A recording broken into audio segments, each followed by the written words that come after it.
Sampurasun, Mugia Rahayu Sagung Dumadi.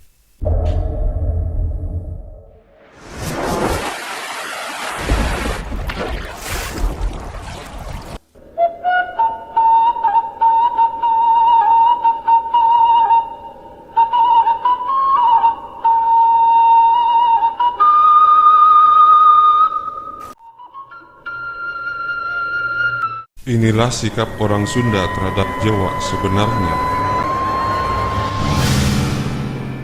Silang pendapat sejarah tentang Perang Bubat menjadi bahan kajian para ahli sejarah dan arkeologi. Namun di sisi lain, di kalangan masyarakat, persepsi yang jauh dari fakta malah menimbulkan sentimen kesukuan. Dalam video ini, kita tidak akan membahas benar tidaknya Perang Bubat terjadi. Yang jelas, sikap yang harus diambil oleh orang Sunda sendiri justru harus mendekat dan menerapkan bahasa Jawa. Hal ini terungkap dalam naskah kuno Sang Hyang Siksa Kandang Karasiar. Saur Sang Dharma Pitutur, mujarakeun sabda Sang Rumuhun, aya deui babandingana, kitu upama urang lempang ka Jawa, hamo nurut carek nadeungeun carana, mangu rasa urang, anggeus mah urang pulang deui ka Sunda, hanteu bisa carek Jawa, asa hanteu datang nyaba, poos tukuna bunang tandang, jah hanteu bisa nurut carekna. Kata Sang Dharma Pitutur mengajarkan ucap para leluhur. Ada lagi perbandingannya. Demikianlah upamanya kita pergi ke Jawa, tidak mengikuti bahasa dan adatnya, termangu-mangu perasaan kita. Setelah kita kembali ke Sunda, tidak dapat berbicara bahasa Jawa, seperti yang bukan pulang dari rantau. Percuma hasil jerih payahnya, sebab tidak bisa berbicara bahasanya. Dengan demikian, sangat mengherankan bukan?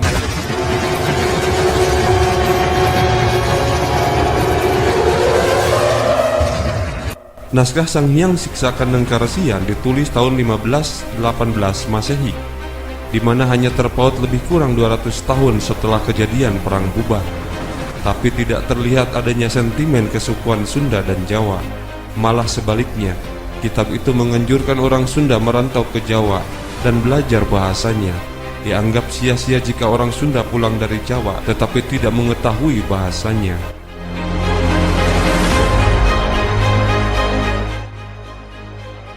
Wanita larangan dikaitkan sentimen kesukuan. Berikut ini juga kami mengutip dari kitab Sang Hyang Siksa Kandang Karasian. Sang muni sapanginepan sapamajikan satepas sabaledeng Sang Hyang kali, deng estri larangan sakali, ngarana kebo sapinahan, nyakehna inget geneun. Demikian pula sepenginapan, setempat tinggal, seberanda, sebalai-balai, dengan semua orang suci, semua wanita larangan, dinamakan kerbau sepemakanan. Iya, semuanya perlu diingat. Naskah tersebut menggambarkan bahwa rakyat tidak boleh mendekati orang suci, wanita larangan, dan bangsawan negara. Jangankan mendekatinya, duduk atau bersandar di bekas mereka duduk atau bersandar tidak boleh. Hukumnya akan masuk neraka. Kita ingat saat itu dalam budaya Nusantara sangat feodal. Siapakah wanita larangan tersebut? Ada yang menyebutkan bahwa wanita larangan adalah orang Jawa, akibat rasa sakit hati orang Sunda atas peristiwa Bubat di Majapahit. Tunggu, benarkah demikian? Ada juga yang mengatakan bahwa wanita larangan adalah wanita kasta tinggi, yaitu istri atau putri para raja dan bangsawan lainnya. Tetapi bila kita cermati dari naskah Siksa Kandang Karasian, bahwa wanita larangan adalah wanita yang sudah menerima pinangan laki-laki, artinya sudah diikat atau menjadi terlarang bagi orang lain. Ini menjadi logis. Aturan dibuat raja agar rakyat hidup tertib. Kapan sentimen primordial Sunda dan Jawa itu dimulai? Sepertinya ketika pengembangan kekuasaan Mataram untuk menguasai seluruh Jawa. Dengan demikian, permusuhan tidak dimulai sejak adanya Perang Bubat. Hal ini bisa diikuti dalam sejarah pertentangan antara kerajaan Banten dan Mataram, di mana Mataram meminta Banten takluk kepadanya. Dan saat itu ada keterlibatan kolonialis Belanda.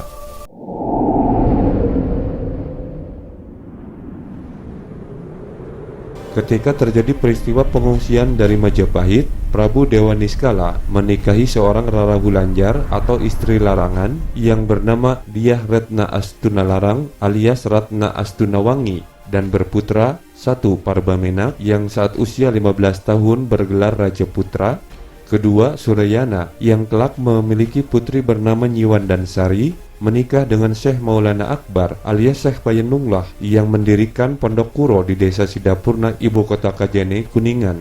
Dia adalah adik Syekh Datuk Kahfi yang mendirikan Pondok Kuro di Amparan Jati, Cirebon. Kerajaan Galuh rupanya adalah federasi atau aliansi dari beberapa kerajaan yang tersebar seantero Tatar Galuh. Wilayah kerajaan Galuh ini di sebelah timur adalah dibatasi oleh Sungai Cipamali atau Kali Pamali yang kini berada di Kabupaten Brebes, Jawa Tengah, dan Kali Serayu di bagian selatan yang juga berada di Jawa Tengah. Di bagian baratnya dibatasi oleh Sungai Citarum dan sebelah barat Citarum adalah Kerajaan Sunda. Secara politis dan militer, Kerajaan Galuh mendapatkan dukungan dari Kerajaan Kalingga atau Mataram kuno. Para penguasa Mataram kuno terkait dengan para penguasa Kerajaan Galuh.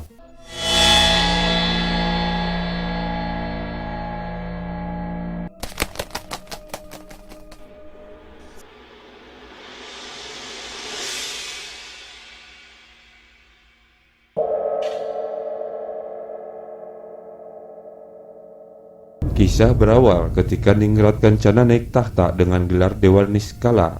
3 tahun setelah menduduki singgasana, yaitu pada tahun 1478 Masehi, terjadi peristiwa penting di Pulau Jawa. Kerajaan Majapahit kala itu telah dilanda pemberontakan dan perang saudara dengan pasukan Islam dari Demak di bawah pimpinan Adipati Demak Raden Patah atau Jinbun, putra Prabu Kertabumi atau Prabu Brawijaya.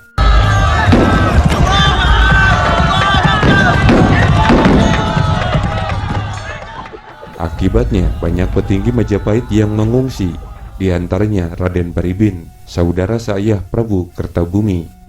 Beserta keluarganya, ia mengungsi hingga sampai ke ibu kota kerajaan Galuh Surawisesa, yaitu berada di situs Astana Gede Kawali Ciamis sekarang ini. Prabu Dewa Niskala menerima dengan baik Raden Baribin beserta rombongan. Bahkan lebih dari itu, putrinya Ratna Ayu Kirana dinikahkan dengan Raden Baribin. Selain itu, salah seorang gadis pengungsi Majapahit ada yang dinikahi oleh sang Prabu Dewa Niskala. Padahal menurut hukum yang berlaku pada masa itu, gadis itu berstatus sebagai gadis larangan atau estri larangan. Demikian disebutkan dalam naskah Siksa Kandang Karesian maupun dalam hukum kerajaan Majapahit yang tertuang dalam Kutara Manawa. Disebut estri larangan atau wanita larangan karena sudah bertunangan dan belum dibatalkan pertunangannya. Raja Kerajaan Sunda yang juga kakak dari Prabu Dewa Niskala yaitu Prabu Susuk Tunggal menjadi murka karena dengan tindakan tersebut jelas-jelas Prabu Dewa Niskala sudah melanggar adat yang ditabuhkan oleh keluarga keturunan Prabu Wangi yang gugur di Bubat. Mereka bersumpah tidak akan melakukan perjodohan ataupun hubungan kekerabatan dengan Majapahit. Dengan itu, Sang Susuk Tunggal menyatakan putus hubungan kekerabatan, juga hubungan kenegaraan antara Sunda Pakuan dengan Galuh Surawisesa. Lama-kelamaan, ketegangan itu semakin meruncing, sehingga sesepuh kedua belah pihak yang berseteru berinisiatif untuk mengadakan musyawarah. Konon disebutkan para sesepuh itu turun gunung dari kerajaan atau kebataraan Galunggung. Musyawarah tersebut menghasilkan sebuah keputusan, yaitu baik Prabu Susuk Tunggal maupun Prabu Dewa Niskala harus bersedia turun dari tahta mereka. Sebagai pengganti mereka berdua, maka disepakati Pangeran Jayadewata atau Pamanarasa naik tahta pada tahun 1482 Masehi. Dia dinobatkan 2 kali pada tahun yang sama. Pertama, ia dinobatkan di Galuh Surawisesa menggantikan ayahnya dengan gelar Prabu Guru Dewata Prana. Kedua, ia menerima tahta dari Prabu Susuk Tunggal sebagaimana hasil musyawarah para pinisepuh dengan gelar Sri Baduga Maharaja Ratu Haji di Pakuan Pajajaran Sri Sang Ratu Dewata. Gelar di tata Sunda, muka ngebarkeun wangi.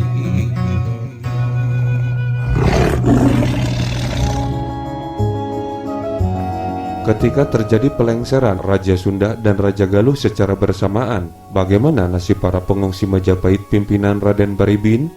Ketika Raden Baribin dan rombongan diterima Raja Galuh, yaitu Prabu Dewa Niskala, bahkan hingga dinikahkan dengan putrinya, kondisi para pengungsi Majapahit tidak terpengaruh oleh pertentangan antara Prabu Dewa Niskala dan Prabu Susuk Tunggal. Raden Baribin dapat dengan tenang menjalani kehidupannya di wilayah Kerajaan Galuh. Demikian pula di masa pemerintahan Jayadewata atau Sri Baduga Maharaja. Di saat Jayadewata atau Sri Baduga Maharaja menjadi penguasa Pajajaran, para raja bawahan tetap eksis termasuk Raja Galuh dan Raja Sunda. Pasca lengsernya Raja Galuh, Dewa Niskala atau Ningrat Kancana, kedudukan Raja Galuh dipegang oleh Prabu Ningratwangi, adik dari Jayadewata atau Sri Baduga Maharaja, yang berkedudukan di Pakuan, sementara Ningratwangi tetap berkedudukan di Kawali Galuh. Jadi, para pengungsi Majapahit ini tetap mendapatkan perlindungan dan bantuan dari Kerajaan Galuh, hingga kemudian berubah menjadi Kerajaan Pajajaran. Setelah situasi politik menjadi jelas dengan berkuasanya Kerajaan Demak, akhirnya Raden Baribin menuju ke Panjer, yang di zaman Majapahit masih negara Panjer, sekarang Kebumen, Jawa Tengah. Keturunan dari Raden Baribin dari Dewi Ratna Pamekas menurunkan para penguasa di Daya Luhur dan Pasir Luhur Banyumasan. Cak